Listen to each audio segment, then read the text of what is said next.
Welcome to That's Good Broncos. I'm Brandon Perna, and I'm going to tell you exactly what you should be evaluating in the most important preseason game of the year for the Broncos this weekend. They're playing the Packers, so this should be an expansive test for the defense facing Aaron Rodgers. And now that the Broncos quarterback situation has been determined, we can simply focus on how Simeon manages the first half of the game. These are the 5 big things I want to see on Saturday night. That's good sports.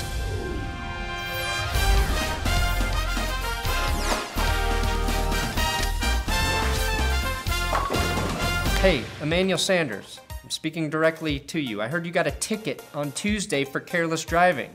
And you can get $20 off your tickets if you download the SeatGeek app in the description below and use my promo code ThatsGood, all one word, when you make your first order at SeatGeek.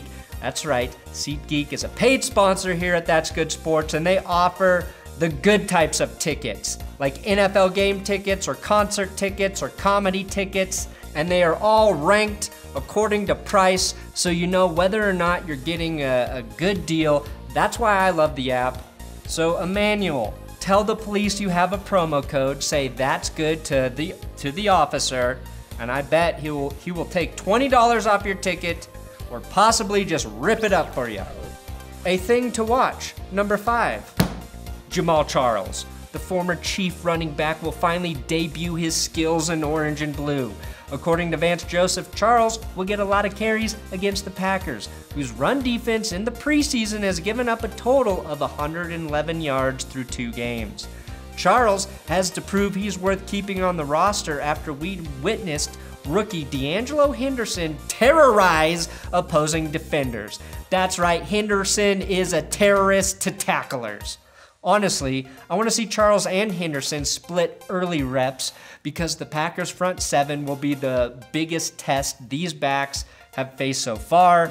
It's Jamaal Charles' only test so far. We know CJ Anderson is ready to go, but I want to see Charles and Henderson cut it up Saturday at home against a good defense to solidify their depth positions. Thing to watch, number 4, Menelik Watson and Allan Barbre. I'll admit, I was pessimistic about the line prior to the preseason. However, I am slowly being convinced they have a chance to be an above-average unit, especially after week 2 of the preseason when Ronald Leary and Menelik Watson graded out as the 2 best performing linemen in the whole fucking NFL. Watson has yet to get a fair shake in the league because of injuries. If he plays well at right tackle next to Leary all year long, and Bolles becomes a full-year starter at left tackle, Elway will get a lot of credit for improving the weakest part of the team last year, without spending big money on multiple high-profile offensive linemen, like we all wanted him to do. Great GMs improved the team by nailing draft picks like Bolles and finding affordable talent with guys like Watson and Allan Barbre. It's still early, but Saturday should tell us a lot about some of these guys. I'm starting to get excited about the line. And that's good. Number 3 of thou things to perceive.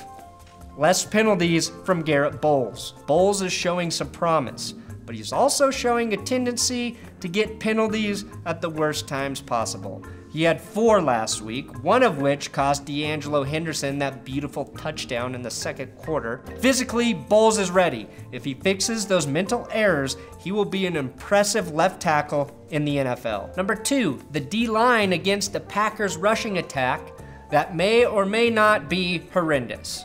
Don't know yet. Last week, Green Bay accumulated 110 rushing yards, with Aaron Rodgers being the 3rd leading rusher with 15 on 2 attempts. It's early, again, but right now I'd say the Packers don't have an identity in the run game. Week 1 of the preseason, they totaled 47 yards on the ground. By comparison, the Broncos put up 106 and then 146 on the ground the first 2 weeks. So I will be looking for this Broncos defensive line to dominate the Packers up front. Yes, they are still banged up, but after giving up 173 yards to the Bears in week 1, they smothered the San Francisco 49 fumbles per game Niners, holding them to just 37 rush yards. I really liked what I saw from Shelby Harris, who recovered 2 fumbles and forced 1. He looked like a fantastic beast, and I know where to find him. On the D-line. He could be a sleeper signing for the Broncos this year. Oh, nasty ear itch.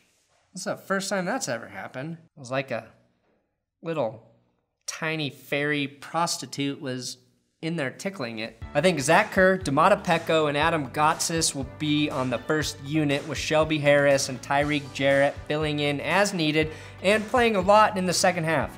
The injuries to guys like Wolfe and Crick may have been a blessing in disguise, as Kerr, Jarrett, Harris, and Gotsis are all getting a lot of extra reps in, which could make this unit very deep this year. Of the things thou shalt be watching, number 1 is my man, Trevor Siemian Toast Crunch, returning as your starting quarterback for the Denver Broncos.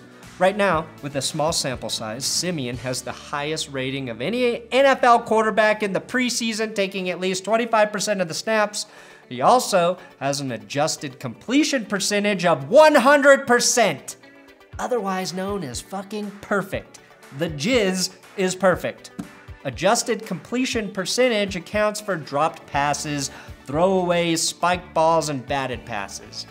If that holds up for the remainder of the season, obviously a big if, he will be in the same company as guys like Drew Brees and Tom Brady, whose adjusted percentages were 2 of the highest last year. He could be this year's Sam Bradford, who is number 1 in that category, which makes me think it's not that great of a stat. Anyway, what I want to see from Siemian is how he plays once he establishes a rhythm. He will get the entire first half of play, and we should get a QB taste of that real sugar found in Siemian Toast Crunch. Preseason cereal is mostly Splenda. Regular season Siemian will be 100% raw Mexican cane sugar, not to be confused with that uncut Colombian cane. Both white granulated substances, both can kill you or show you a great time, but they are very different, both in price and use. And that's my review on cocaine versus sugar. In injury news, Derek Wolfe's ankle appears to be healing nicely. Shaq Barrett returned to practice after missing all of training camp so far with his hip injury. TJ Ward is being eased back into the lineup as he continues to rest his hamstring. I'm back, baby! Rookie DeMarcus Walker practiced a couple days so far this week, and he should be back on the field this weekend as well. Interesting note, he is listed behind Von Miller on the depth chart. He mostly played defensive end in college. It looks like the Broncos want to use him more as an outside linebacker, and Von Miller will get his first game action of the preseason against the Packers. Don't expect him to play much, but they just want to get his body warmed up for the season. And as a heads up, I appreciate all your support on this channel. I wanted to let you know Jessica and I will be out of town this weekend celebrating our 1-year anniversary of marriage. So I probably won't have a video up Saturday night right after the Packers game. Maybe if I have good Wi-Fi and I watch the game, I will go live on YouTube, but that's a big maybe. Love before football. That's an important life lesson here, fellas. So I just wanted to let you know, I might not be on top of the news this weekend because I love my wife and I want to spend time with her. So sue me if I love her with all my heart. I also have a big dick shout out to June on Patreon for his $20 donation, and Jonathan Strader for his very specific $7.77 donation. You can support this channel with a monthly donation on patreon.com/ThatsGoodSports. Power to the people. Thanks for watching another episode of That's Good Broncos. Make sure you subscribe here. More importantly, please check out the Tecmo versus Madden video on my channel if you haven't. It was produced by the D-League. I am in the video. It's really good, and I want you to enjoy it as much as we enjoyed making it.